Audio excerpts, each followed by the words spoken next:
keluarga Gloria Nata Prajahamel mengaku belum mengetahui kabar gagalnya Gloria masuk dalam tim pengibar bendera karena Gloria terbukti memiliki paspor negara Prancis. Secara hukum, hal tersebut membuktikan bahwa perwakilan calon paskibraka asal Jawa Barat ini bukanlah warga negara Indonesia. Serta memiliki kewarganegaraan ganda. Dengan demikian, Gloria gagal mengibarkan sang saka merah putih pada tanggal 17 Agustus 2016 di Istana Negara. Kewarganegaraan ganda adalah status di mana seseorang diakui oleh dua negara atau lebih secara bersamaan. Kondisi ini terjadi akibat beberapa alasan. Yang pertama, keturunan. Yang kedua, tempat kelahiran, yang ketiga, naturalisasi, dan yang terakhir, yaitu perkawinan.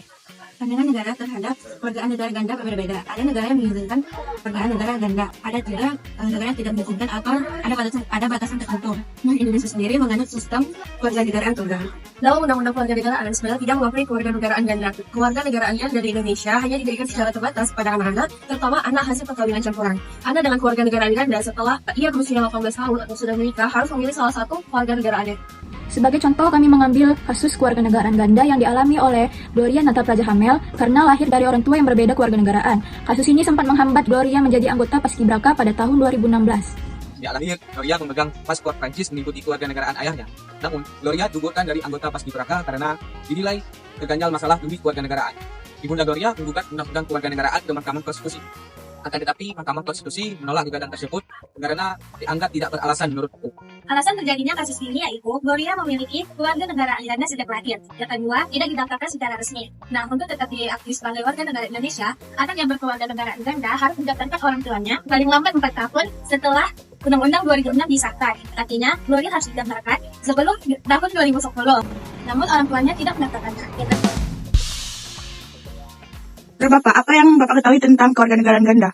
Kewarganegaraan ganda adalah, menurut pengetahuan saya, masyarakat yang memiliki dua status kewarganegaraan. Selanjutnya, menurut Bapak, jika seseorang memiliki kewarganegaraan ganda seperti Gloria yang tidak bisa ikut Paskibra pada tahun 2016 didiskualifikasi, yang memiliki kewarganegaraan ganda, siapa yang harus bertanggung jawab sebenarnya untuk memastikan status kewarganegaraannya? Menurut saya, itu dari pribadi masing-masing orang yang harus itu open untuk status kewarganegaraannya. Walaupun dari pemerintahan menyediakan hukum tentang itu dan media untuk ataupun tempat untuk menetapkan status kewarganegaraan. Menurut saya seperti itu. Menurut kakak nih, kapan seseorang anak hasil perkawinan campuran harus mulai mengurus status kewarganegaraannya menurut hukum Indonesia yang berlaku saat ini? Oke, dengan hukum Indonesia yang berlaku saat ini, tepatnya itu di Undang-Undang tahun 2006 tentang perkawinan, itu seharusnya kita bisa melihat bahwa batas usia seseorang harus melakukan untuk memasukkan kewarganegaraannya itu minimal sebelum dia berusia 18 tahun.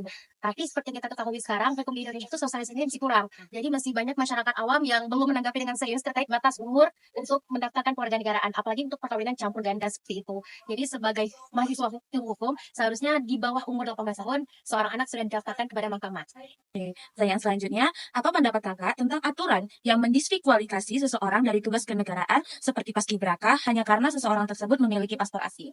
Oke, jika seseorang memiliki paspor asing, berarti dapat didefinisikan seseorang itu dianggap suatu warga negara di negara tersebut.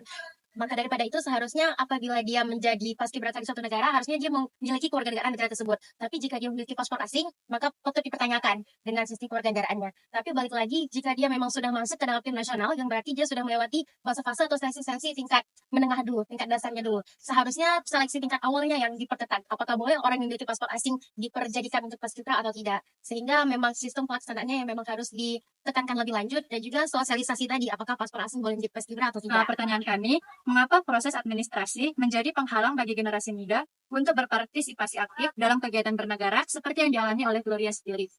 Ya, sebenarnya kenapa administrasi itu menjadi penghambat? Sebenarnya enggak. Karena administrasi itu penting agar adanya kepastian hukum. Kenapa penting? Karena Paskibraka itu adalah representasi dari Indonesia, dari persatuan, Bhinneka Tunggal Ika, dan juga ada jiwa nasionalismenya di sana kan.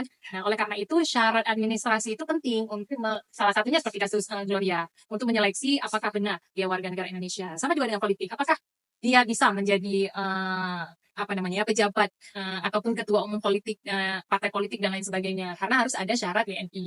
Jadi sebenarnya administrasi itu bukan penghalang, tapi malah administrasi itu menjadi kepastian hukum. Jadi selanjutnya, apakah tindakan yang dilakukan oleh negara sesuai dengan perlindungan hak anak atau malah melanggar hak anak karena Gloria tidak diberikan haknya untuk berpartisipasi? Ya, kalau misalnya tindakan negara yang diwakili oleh Menpora itu sudah tepat. Kenapa? Karena memang syarat dari administrasinya tidak terpenuhi. Kembali lagi, apakah perlindungan hak anaknya tidak terpenuhi dan lain sebagainya? Ya enggak juga, itu dua hal yang berbeda. Kenapa? Kalau misalnya berbicara perlindungan hak, negara juga memberikan sebuah upaya yaitu namanya affidavit. Affidavit itu adalah pernyataan resmi dari negara Indonesia bahwasannya ya anak tersebut memiliki kewarganegaraan ganda, dia memiliki paspor asing, contohnya Gloria dia memiliki paspor Prancis. Nah, itu seharusnya ada stempel tentang pernyataan affidavitnya. Dia juga adalah kewarganegaraan Indonesia, jadi dia memiliki hak bebas kayak gitu untuk pulang masuk ke Indonesia. Artinya dia nggak harus ada visa dan lain sebagainya. Dan selain tentang keimigrasian, negara juga menjamin perlindungan hak anak itu melalui affidavit untuk memberikan ya hak-hak lainnya, hak kesehatan, hak berpendidikan dan lain sebagainya. Kenapa? Karena administrasi itu penting untuk keteraturan. Nah, seandainya dalam kasus Gloria dia tidak ibunya tidak mendaftarkan dia ke imigrasi untuk mendapatkan affidavit, ya sebenarnya ini kelalaian administrasi saja yang kemudian dibesar-besarkan karena dia memiliki kewarganegaraan ganda. Tapi sesungguhnya perlindungan hukum terhadap anak yang berstatus kewarganegaraan ganda itu sudah diberikan oleh negara. Ada loh peluangnya, ada loh jalannya. Masalah ibunya lalai untuk hal administrasi itu lagi-lagi kelalaian.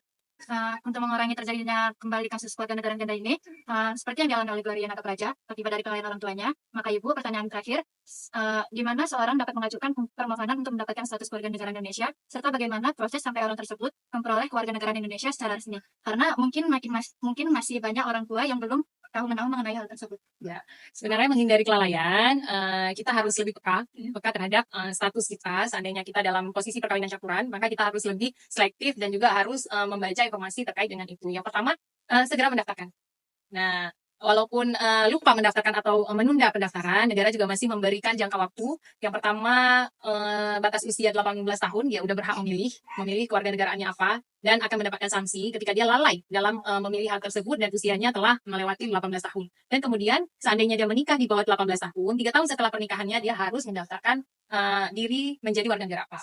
Nah, itu salah satu yang penting untuk anak-anak yang berkewarganegaraan ganda.